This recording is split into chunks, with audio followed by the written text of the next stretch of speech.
Welcome everybody to a very special episode of the Dropship Unlocked Podcast, our 100th episode. We can hardly believe we've hit this incredible milestone, and we definitely couldn't have done it without you, the person listening or watching us right now. So to celebrate, we're doing something a little bit different today. This episode is all about you and the questions you have been sending in. That's right, Lewis. 100 episodes. It's a massive milestone that we're both very proud of. So it's great to get to this stage. And like you say, to mark the 100th episode, we are going to do a Q&A special, something that we did as well for episode 50, and it went down really well. So these type of milestone episodes will dedicate to answering some of the top questions that we've had in today. We're going to dive deep into the answers. Some of that will be quite revealing, and some that will be quite interesting if you've got the same goals as us of building really successful e-commerce businesses. So if you're just starting out, or if you actually got a business up and running already, there's questions in this that have been sent in by you, either by email, YouTube comments, or emails that we've received to the inboxes that we've got. We've put them all together and gathered 10 of our best questions to get them answered on today's episode. Yeah, we're thrilled to have you here with us for this milestone episode today. So get ready for some actionable insights and expert tips, and maybe even a few surprises along the way. So let's dive into your questions.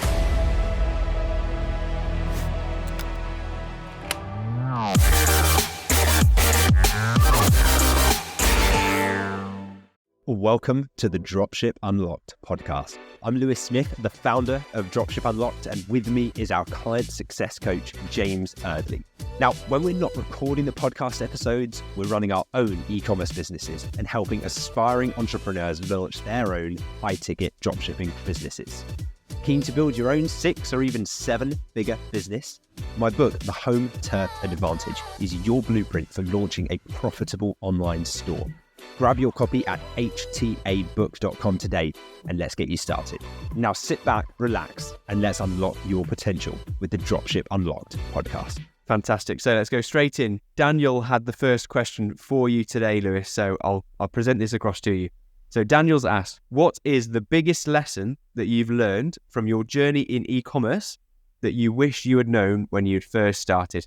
Wow. Yeah, there are so many. It's very difficult to pinpoint the one lesson.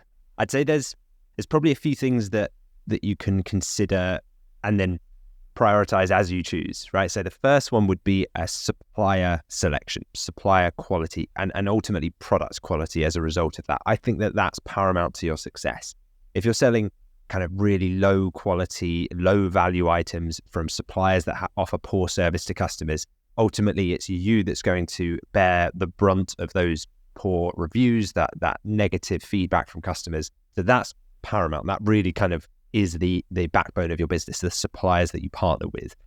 The other that I learned fairly early on, managed to recover from, but was a significant learning in my journey, was cash flow management, managing your cash, making sure that you're not overspending and that you're setting aside money for taxes, for VAT, for corporation tax, and even money that you're withdrawing from your business. You're setting aside enough for your personal income tax bill as well to ensure that you don't get caught short when HMRC come knocking and asking for 50% of next year's tax bill contribution up front as well. So these are things that people don't really tell you about early on in your journey.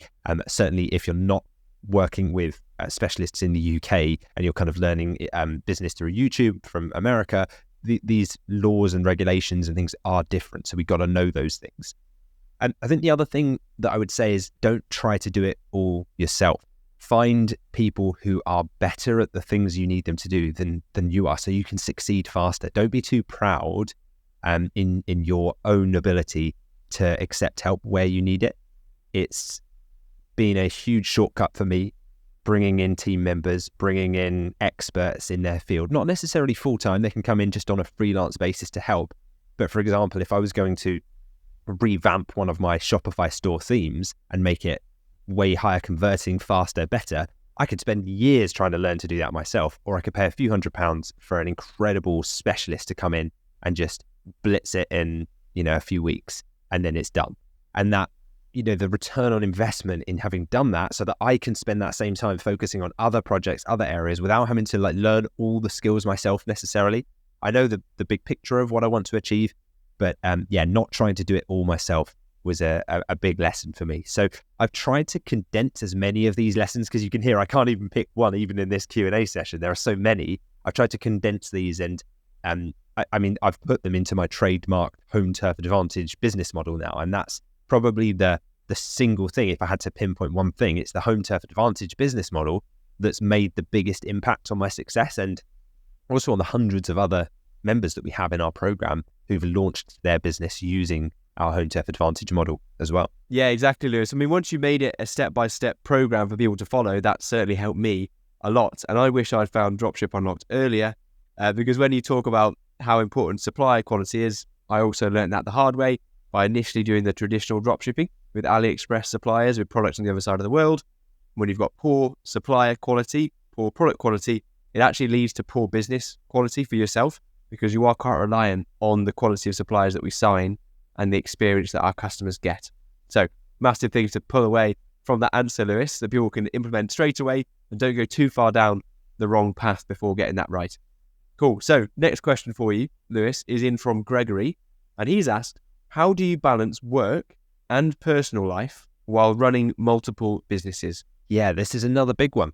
Early in my journey, I was working pretty much around the clock. I was answering customer voicemails late at night, even while I was traveling around the world. You know, I was looking at my phone and realizing I've got a voicemail, nipping out the room, taking them in the middle of the night.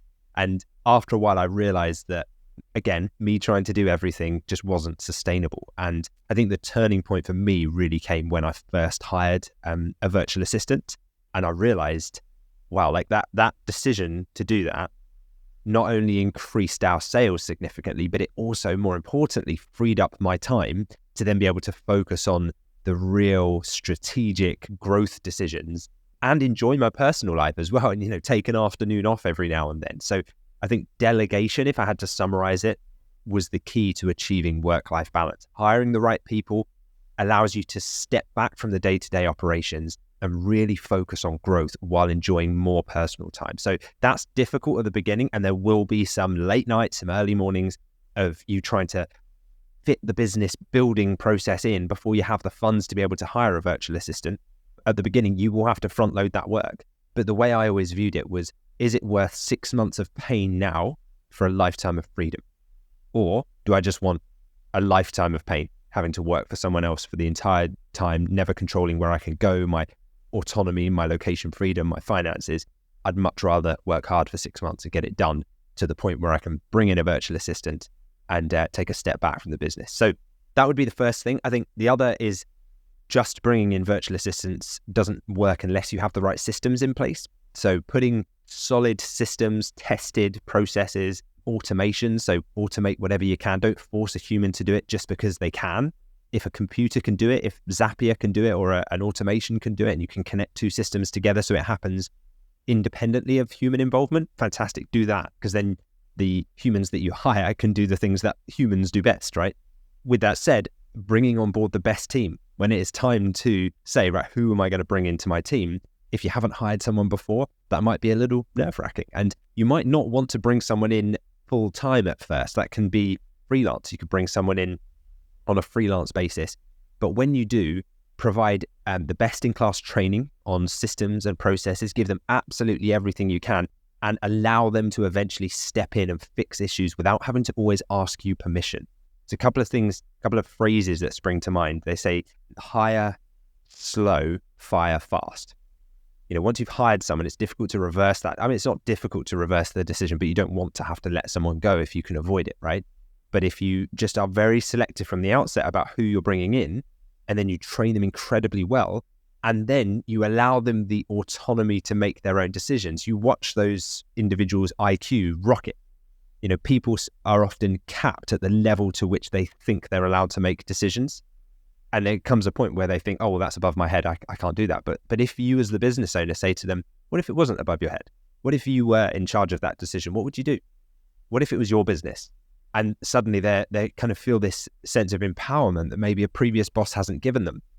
And you can stagger this. You can staircase to this. You don't have to give them full autonomy and control on day one.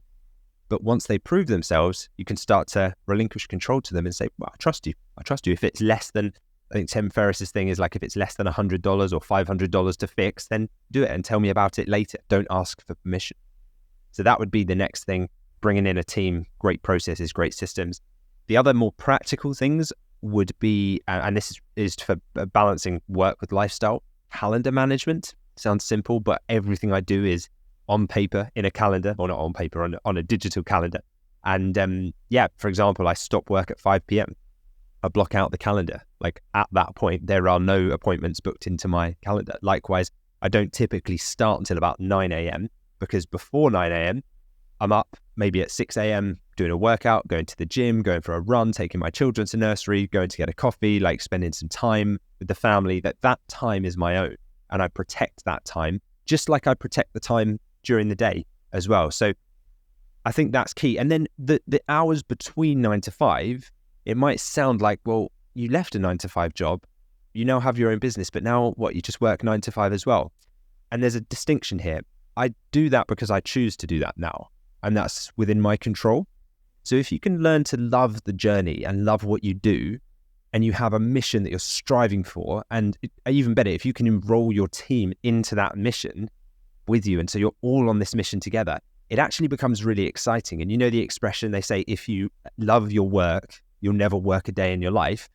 Well, if you can create that, and we see people in our Dropship Unlocked community chatting to each other, talking, you can feel the passion. People in there aren't slogging away doing it because they have to. They're doing it because they choose to and they get to. And that's a massive distinction. So you can work long hours if you want to, but if you're working towards a mission that you and your team and family believe in, then it won't even feel like work as you're doing it. So that's how I find the work-life balance. Exactly. I mean, the balance question goes out the window a little bit when you start to enjoy the work that you're doing. There starts to be a bit of a fuzzy area between the two where actually you don't need to feel like you have to get away from work to have life. You can enjoy your work, but at the same time, you've got those things in place to make sure that sometimes you're all in to work and other times you're all into being off work, which is something I've had to implement for myself as well to make sure that I can run multiple businesses as well as live a personal life and still not be fully working all the time. What's dangerous is and something I've found is if you try and do both at the same time. So if you're at a dinner table, you're checking your phone, that's a dangerous place to be in because you're not actually doing either very well. You're not working well and you're not enjoying yourself very well out for a meal either. Either you're all in at work or you're all out of work. And that way you can enjoy both things. It's been a big thing for me as well. Okay, so next question for you, Lewis, is in from Sakib. And he's asked, what is one book or resource that has been or has made the biggest impact on your entrepreneurial journey? Yeah, I think the big one for me, and it sounds cliche, but it just was, you can't change how your journey begins, can you, was The 4-Hour Work Week by Tim Ferriss. And that was a real game changer for me. I think it was that book that opened my eyes. After reading that book, I completely shifted my approach to business, just in general, because I was working a job at the time that I read it. And it introduced me for the first time ever to the concept of dropshipping and ultimately lifestyle design as the bigger overarching goal. Lifestyle design through business. So using business as a mechanism to design the lifestyle that you want, so that you don't just work around your business fits around the lifestyle that you want. And so this led me to the transition from my initial idea of creating a healthcare app, because I was working in the medical device industry at the time. And, you know, I kind of just fell into the trap of, okay, I'll just do what I know and I'll work in this sector and try and create something that ultimately there wasn't that much of a need for. But I learned a lot through doing that. And it led me through to exploring e-commerce and specifically dropshipping with a focus on creating a business that supports my desired lifestyle. That was the important bit, really figuring out, what do I want from life? I'm not going to wait until retirement until I can kind of live the life that I want. What do I want from life now? And how can I create a business that enables that? And so the right resources can completely change your perspective and open up new possibilities that you haven't considered before. And for me, the 4-Hour Work Week was where it all began. Yeah, and the same for me. I had a revelation coming across the concept of lifestyle design for the first time and suddenly feeling like I had the power to actually decide how my lifestyle looked. It wasn't dependent on the job that you had. That was not the identity that you had to build just because you had a certain job. Breakthrough, absolute breakthrough. And that resource, as well as a few others that I'll mention as well, The E-Myth is a great book as well that taught me about viewing a business as a process or a money-making machine, was huge as well. So I could make my business into a process. And again, that ties into the lifestyle design because I want to run businesses that allow me to live my dream lifestyle. So a couple of great resources there. And thank you for your questions, Sakib. Next up, here's a question in from Zach. So Zach has asked, what daily habit or practice do you credit most for your success? Wow, hard to pinpoint one. If I had to pick an overarching one, it would probably be raising my standards or raising the standards of my team and myself. And that's in all areas of life. But I guess in the context of business, for example, if we choose a goal as a team and we say, this is the goal, this is what we're trying to achieve as a business, we don't just kind of half-heartedly go into it. We execute that goal to as high a standard as we possibly can. And notice I say execute it. We don't stall in perfectionism.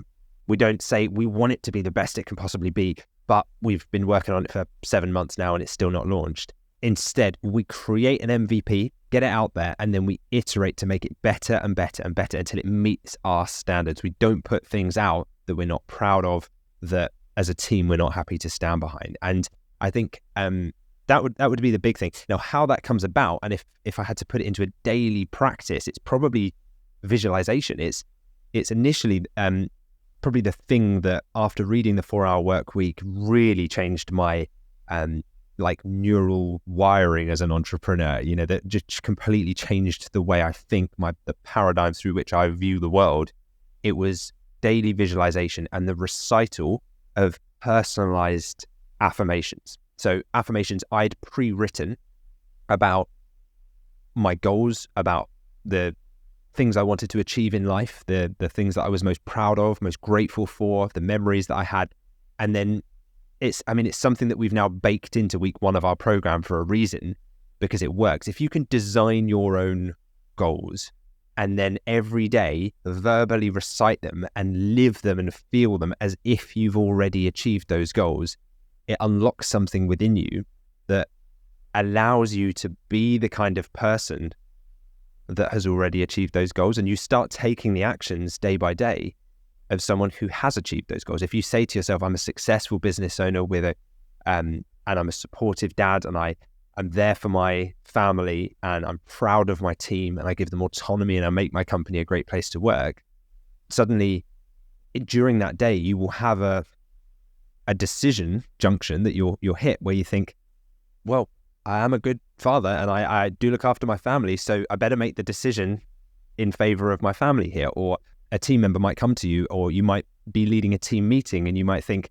I said earlier today when I was doing my affirmations that we have a great team and it's a great place to work. And therefore you try to create that and you embody that visualization. So this doesn't necessarily happen in the way I just said it. This all happens in like a split second. But every time you're making those micro decisions, over time, they're weighted in the favor of the goals that you now believe to be true already, even if they're not. And what happens after a while, those actions start to create the results and those goals do start to become true. And if I look back at the goals that I created and set for myself back when I first started this journey in like 2017, I've surpassed all of them now. And so you have to keep resetting those goals, because when you see that something works as powerfully as this daily practice, we call it the destination and the why inside our program in week 1, it's the most powerful bit. And yeah, it's such a shame that sometimes people kind of skip over that stuff and think, I don't need the mindset stuff, I just need the technicals, because without that, the rest of it just doesn't work in the long term. So yeah, that's probably the daily practice that's had the most impact on my journey. What about you, James? Yeah, I mean that's fascinating, because I was going to say a similar thing actually. Visualization and affirmations, they work, but they only work once you've seen that they work. I think a lot of people just want to breeze over them and say that it's not actually reality, doesn't make a difference to your goals until it works for you. And then you realize how important it can be. Because I think it's because we want to be so consistent. And if we've told ourselves at the start of the day that we are a certain way and we are going to achieve certain goals, then by being so confident that you're going to be consistent with what you've said, it then changes your actions, and it's the actions that you then take leads to the results that you want to get. So I've had a very similar journey in terms of those daily practices. The biggest one for me though right now that makes a big difference to my success is I'll review my goals daily. The reason for that is because I found that I used to set goals for myself, have a day of goal setting or a morning of goal setting for the month ahead, and I wouldn't actually revisit the goals that I'd set for myself until the end of the month, and I look back and remembered the goals that I had set. And so it's easy to do that. You set a goal, and if you don't review them frequently, you forget that you'd even set them in the first place, And how can you achieve something if you don't remind yourself of a goal that you'd set? So I found there's a big correlation between how often I looked at my goal, and that was very highly correlated with how often I achieved that goal. So now I'll make it something I do every morning, is review the goals that I'd set for myself for the month and for the quarter and for the year, just to continually check in with that and remind myself of what it is I want to achieve. So the more I do that, the more likely I achieve goals. So that's been a big one for me.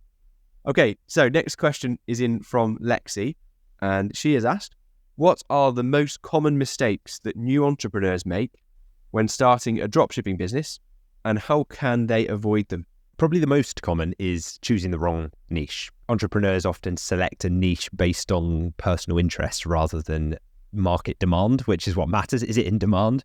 And so it's crucial to validate your niche with data-driven research to ensure that there is a market there in the first place. So they'll often come to us, and people will come to us and say, so I already have my website. It's all set up. All I need from you guys is the UK suppliers. Can you just give me the UK suppliers? And it's interesting. We take one look at their website and their niche, and it's just clear that they're going to really, really struggle because maybe they've picked to be like a generalist store and just sell everything under the sun, or they've picked a niche that's just not validated. It's not going to be profitable. They're not going to find enough suppliers. It's going to be really seasonal. Like, there's all these reasons why it won't work, or it may work, but to a very low bar. And it's why that in Dropship Unlocked, we go back to the basics and the fundamentals inside week 2 of our program in niche selection. The other mistake people make is relying on low quality suppliers, which can lead to poor customer experiences. So if you can focus on finding reliable, high quality suppliers, it will avoid so many issues down the line for you. And so that's definitely another one that kind of ties into having picked the wrong niche. Often you pick the wrong niche, therefore you end up with these low quality suppliers, and then customers don't like their experience and you don't really have a brand. The other though, and these are all kind of symptoms of an earlier problem, is ignoring the importance of search intent marketing. The amount of times I've heard someone come to us and say, I don't really need your full program because I already have my site, I already have suppliers, and I'm actually running ads already. It's just that I've been running ads for a few months now and I've not made any sales. And this is the thing, if you're in that position, or if you're thinking that you might end up in that position, just try to internalize this bit and reframe where you're at, because the ads not working is a symptom. It's not the cause of your issue. The cause of the issue is the fundamentals of the business on which you've built are not solid. The niche maybe hasn't been validated. The suppliers aren't proven. The items you're selling are not in demand. The website's maybe not set up in a way to maximize conversions of visitors who are already looking to buy the items that you're selling. We're not trying to convince cold traffic that we target with Facebook ads or Instagram or TikTok ads on social media to come off the platform to your site and buy a product. Instead, with the home turf advantage model, we kind of intercept customers at the point where they are ready to buy, or they're very interested in this. They're actively searching. That's why we call it search intent marketing. They have an intention to buy. They're looking, they're high commercial intent customers.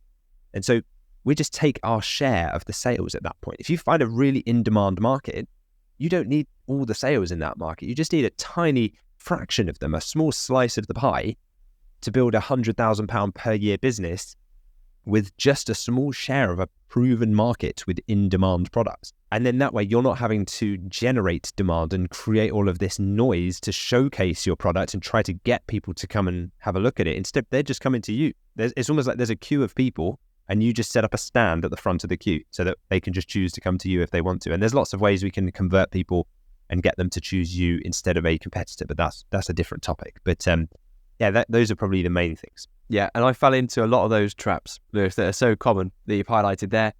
So I'm glad that you've shared these so people can avoid them. But I think the main takeaway for me for that was, when you think you've identified the issue, like it's the ads or it's the website, what it often is the business foundations that it's been built on top of is not right. And the last thing you want to do if your ads aren't converting, or if your website is not proven to convert, is to throw loads of money and loads of ad spend to get more traffic to the site, to a site that isn't converting.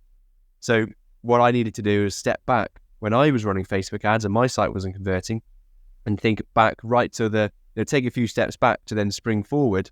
Those steps back were checking the suppliers that I assigned, checking the products that I was selling. Were they actually in demand? Was I actually fixing a need? Was there actually a need for it in the market? That was key.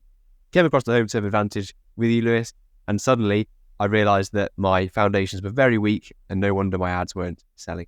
Okay, so next up with a question for the call today or this episode is Mark. So Mark's question, he's asked, in your experience, Lewis, what is the most effective way to research and validate a niche before launching a dropshipping store? We have a niche validation set of criteria that I actually set out in my book, The Home Turf Advantage. So we validate a niche, which you can define as a group of products or a market that we're going to serve, through 9 different criteria. So the first would be average price. So the average price of the products across all of the different suppliers and retailers and items that we're considering selling. We want a nice high average price so that we can get a good high profit per sale. We're talking upwards of probably £300 so that you can make on a 30% margin, you make maybe £100 in profit on a sale like that. But actually, the higher they go, the more profit you'll make on every sale. Search demand would be the next one. So this is like, are the items being searched for actively by customers? And we can use tools to analyze this and assess this level of search demand. But that effectively tells you if you're going to create your stand at the front of the queue, how long's the queue? Or is there even a queue? And it equates to, is there search demand there? We don't want to be trying to drum up interest. We just want a queue of people looking to buy the items. The next is, what's the seasonality of the business, and is it trending down? So we don't want something that's kind of going out of fashion or only spikes at a certain time of year. Ideally, we want a nice long-term stable business that's year-round stable. The other would be brand domination. So we don't want a niche that is dominated by brands. If I'm going to pick a niche, I'm probably not going to pick computer monitors to sell and be up against Sony and Panasonic and LG and Apple. If those are the suppliers that I want to supply me as a first-time beginner, it's very unlikely that those are going to work with me. The number of suppliers would be another one. So if I've picked a niche which isn't brand dominated and meets the other criteria, how many dropshipping suppliers are there? Are there only 2 that I can find? In which case, my whole business's success is contingent on me signing those 2 suppliers. Or are there 15, 20? In which case, if I get 5 of them, great, I have a business. All of these are designed to maximize your chances of success the first time, not to get it wrong, realize the mistake, and then have to come and redo it. Like, these have all been hard learned lessons from mistakes we've made in the past. The next would be, is it a passionate market? And I don't mean, are you passionate about the market? I mean, could people be passionate about the market?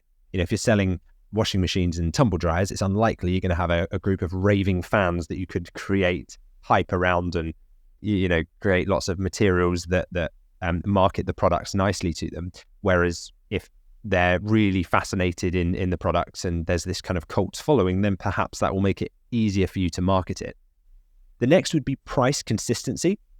So this isn't so much average price points because we've already covered that one, but this is, are the products priced consistently across the different retailers? Because we don't want to be the ones selling a product at RRP and everyone else is undercutting us, and so therefore we can't compete on price. We want a nice, stable, consistent price point across suppliers of the same product, or across retailers of the same product. The next one, and these aren't kind of all absolute musts, but the more of these you can tick, the better. Are the majority of brands in the niche that you're looking in selling directly to customers themselves? If they are, you're going to be competing with the actual brand itself. And so you've got a bit of a job on your hands there to try and pull people away from buying it from the brand's website and buying it from yours. There are ways we can do it. And I know we both work in the niches that we're in with suppliers who do actually sell directly, and we make sales of their products every single day of the week. And so it's not an absolute necessity, but it does help. If the majority of your suppliers use retailers, i.e. us, as their route to market, then it just levels the playing field, doesn't it? We're just one of the retailers. That the final thing would be, if you've ticked all of these other boxes, or most of them, can you find 3 other direct competitors who are also operating the dropshipping model that you're looking to do? Because if you can, you've validated it. One might be a bit of a a coincidence. 2, okay, fine. If you found 3 and they're all operating successfully using this model, then you already know that it's going to work. And so, yeah, those are the criteria that we'd look to validate a niche. Perfect. I mean, it shows how much we research upfront. And the reason for that is so that when we do start running ads and start investing a lot into a business, we already know for a fact that the products that we're selling will be a success. So we're only putting money in at the point where we've already done the research. The alternative to it, if you don't want to do the research, is that you just pick a product on a whim, which I've done in the past. You start running ads, you suddenly waste a lot of money because the products you realize aren't in demand unless you've got really lucky. And so you can lose a lot of money wasting on ads. So the research takes some time. Obviously, it's in depth. There's 9 different criteria that Lewis has been through there, but it saves you so much money and time when you actually launch the store. So anything else you'd add about to help people that are really trying to find the right products to sell? Yeah, I think one other thing, and it's not something that's in our criteria, but it's something that I've learned from the hard way, and I can share a short story around my experience with it, would be understanding and the platform policies. So things like Google Ads and Shopify's policies for items that you can use their payment system to sell. I once made the mistake of trying to sell CPR simulators, like the first aid simulators and ECG training machines on the Shopify store. And interestingly, they weren't actual medical devices. It wasn't like an actual ECG machine. It was just a simulator to show, to train you on how to use it. And I thought that my background in medical supplies made this the perfect niche. And I thought that's what I'll do. I'll sell that. However, Shopify's automated system couldn't differentiate between the training equipment and the real thing. And that flagged it as a violation of their policies. And they just froze my funds and said, can't use Shopify payments anymore because I'd broken a policy and said, it was a gray area, right? I was selling a training medical device, but not actually a medical device. And it took months of struggle to try and get the money back and using another payment processor. It taught me a valuable lesson about the importance of just choosing the right product and understanding the platform policies. And now I say, if anything is remotely fringe, on the border of being illegal or on the border of being against policies, why take the risk? You want to sleep easily at night. You don't want to wake up wondering whether your account's been taken down. So just go into a niche that there's plenty of other people operating in that you can see work successfully. Take your slice of a growing pie and you can build multiple businesses in different niches that are well within the policy. So that would be my other one. If you want to sleep easy, don't break the rules. Exactly. All about sleeping easy, and the answers to these questions are helping you to sleep easy as long as you implement them into your business. Enjoying the podcast? We'd love to hear from you. Leave a comment or a review, and we might just feature it on an upcoming episode. Also, for detailed show notes and resources, head to dropshipunlocked.com/podcast. If you found value from any episode of this podcast, please take just 10 seconds to leave us a quick 5-star review on your podcast app of choice. It helps us more than you could imagine. And who knows, you might just hear your comments on the show. Thanks for being part of our community. Your support helps us keep delivering a new episode every week. Okay, the next question has come in from James. So James has asked, how has the e-commerce landscape changed in the last few years? And what should new dropshippers be aware of as they enter the market? Yeah, it's a great question, James. I'd say the e-commerce landscape has evolved significantly, certainly since I started. But what that's done is created even more opportunities for those who approach it in the right way. We've seen a massive shift in consumer behavior as well over the last few years, with more people than ever being comfortable shopping online now. And so this trend has only accelerated in recent years, and I think will just continue to do so. What's exciting, though, is that many UK-based suppliers are now actually embracing dropshipping because it kind of opens up new channels for them.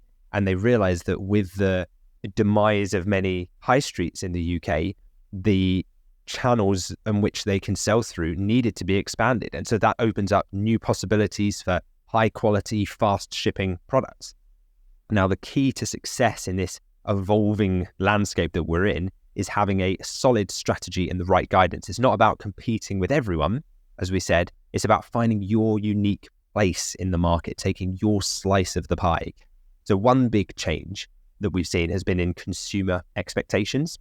They now demand faster shipping, better service, higher quality products. And all of these things is actually great news for those who are using our home turf advantage model because it plays right into our strengths.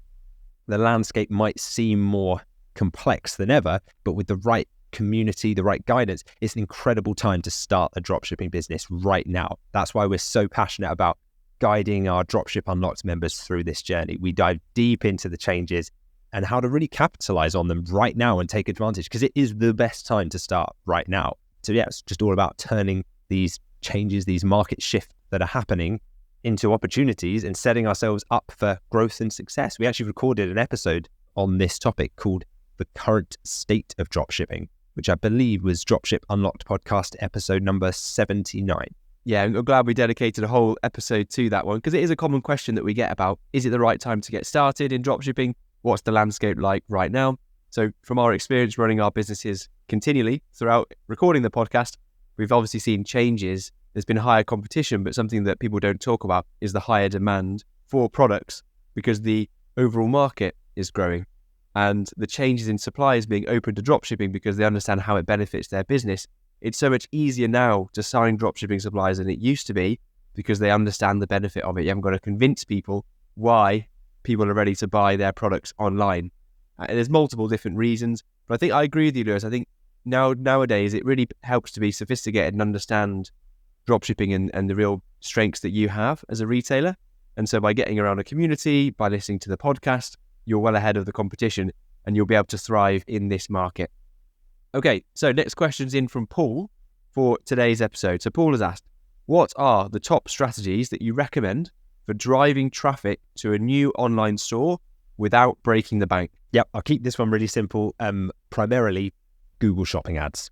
So these ads are the perfect solution to what we said around search intent marketing, because they target high intent shoppers and they're very cost effective for that reason, especially when you're just starting. If you think of Google Shopping, if you want a new barbecue, where are you likely to go for it? You're probably going to search it on Google, new barbecue. Okay, so you search that. At the top of the Google search results, you see some photos of the items and prices next to them. Now, if you're in the market for a £100 barbecue and there's a £1,000 one listed, you're probably not going to click it because it has the price there. So what that does is it qualifies the click before the click even comes to your site. So they have very high commercial intent. The clickers, the users who click and go through to your site, already know what the product looks like. They've likely searched for it themselves already, and they can see the price. By the time they click and come to your website, at that point, effectively, all you've got to do is convince them that you're the right place to buy it from. So it becomes a much easier type of traffic to convert, which means that you can spend more on it and get a lower cost per sale, higher conversion rate, and ultimately a higher return on your ad spend. So I'd say if you set a modest daily budget to test and optimize, once you're up and running and once you have an abundance of suppliers and products uploaded, I'm not saying start running ads when you've got 2 suppliers signed up and you think, like James said, the biggest mistake we see is people think the solution to no sales is just spend more on ads. No, the solution to no sales is get more products that are in demand from customers and then trickle your ad spend across all of them so that they eventually start to tell you which ones are selling, and then you can ramp it up. Don't pour money into 2 unpopular brands in the hope that you'll make them popular. It's an expensive uphill battle to fight and not one you even want to try and win. Once you've done that and you've got your ads running and you're making consistent sales, multiple sales per day, you can start turning your attention to content marketing and search engine optimization as well, SEO, and do things like create blog posts or create guides and other content type, video content that provides value to your target audience as well. This helps improve your organic search rankings over time, and that's kind of the long game. You know, eventually we want to be ranking high on the Google search results as well as appearing in the ad. We'll probably always run ads because why wouldn't you? You want that top real estate on top of the search results page if you can get those sales to convert profitably. No, great question. I've always used Google Shopping ads and they are my primary source of conversions. And I run those through a performance max campaign with Google ads. And it's always helped me to keep a profitable ad spend up all the way through my time since starting my business. I've always had those ads running profitably. So that's the first way. The part of your question that was interesting, Paul, was how to make sure you don't break the bank. It's key that all of the foundations are in place before you start running ads. So if you're just thinking about the ads that you're running, make sure that you've got the right foundations in place first. And then your ads can really benefit off the back of that because they are running and getting traffic to a site that can convert to products that are in demand. Okay, so some great questions so far. We've got a couple more. The next one's in from Simon, and he's asked, how important is customer service in dropshipping? And what are some best practices for keeping customers satisfied and coming back? Yeah, great question, Simon. Customer service is crucial in dropshipping. It's often the difference between a one-time buyer and a loyal repeat customer, which is obviously what you want many of. One of the biggest misconceptions about dropshipping is that you can't provide great customer service, but that's simply not true, especially with the home turf advantage model. The key is to build trust through prompt, clear communication. Now, we teach our Dropship Unlocked members exactly how to do this efficiently, even with just a small team, maybe one virtual assistant and a couple of software tools. A practice that I've found incredibly effective is if you offer excellent post-purchase support. So things like easy returns, proactive follow-up emails, quick issue resolution, that's going to go the extra mile. And that's going to mean that you get better reviews from customers, which social proof, when showcased, will help more customers make the decision to come and buy from you.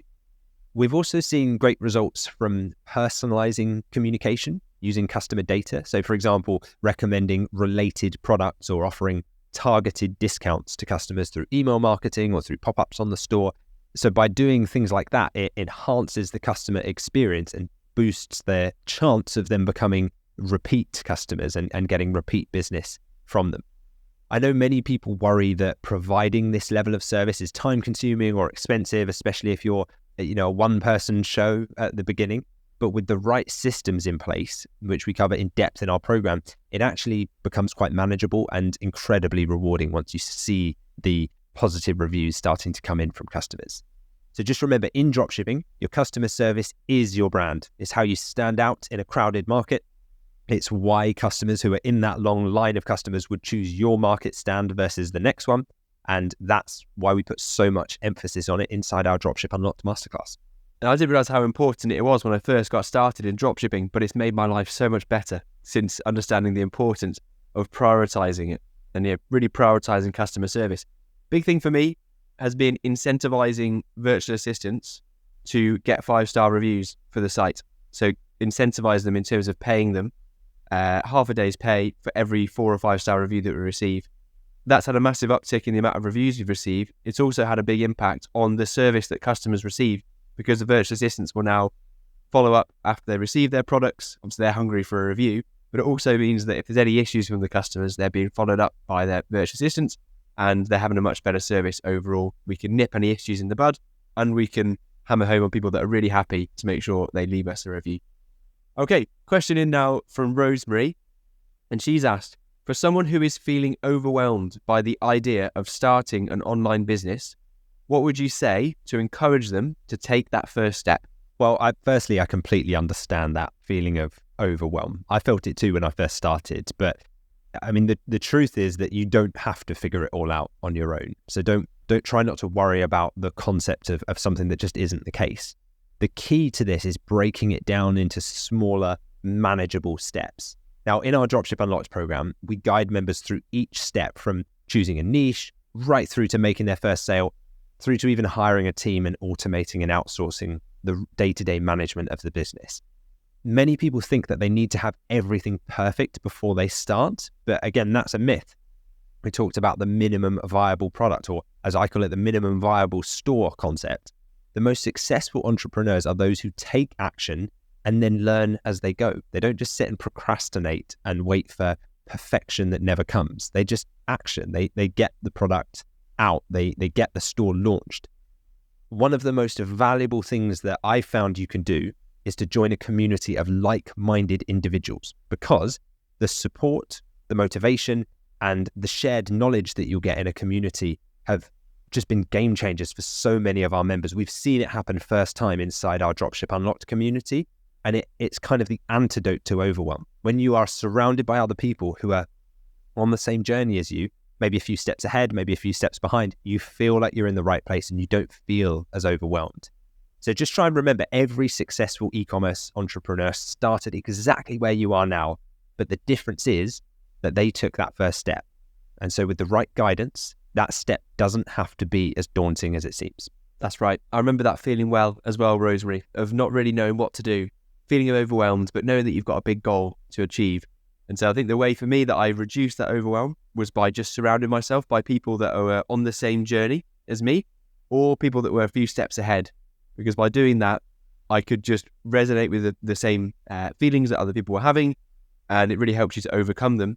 And by seeing people that are ahead of you, it allows you just to copy what they're doing, essentially, understand the steps that they've taken to get to where you want to get to, and take the same steps. And if somebody else can achieve it, so can you, just one step at a time.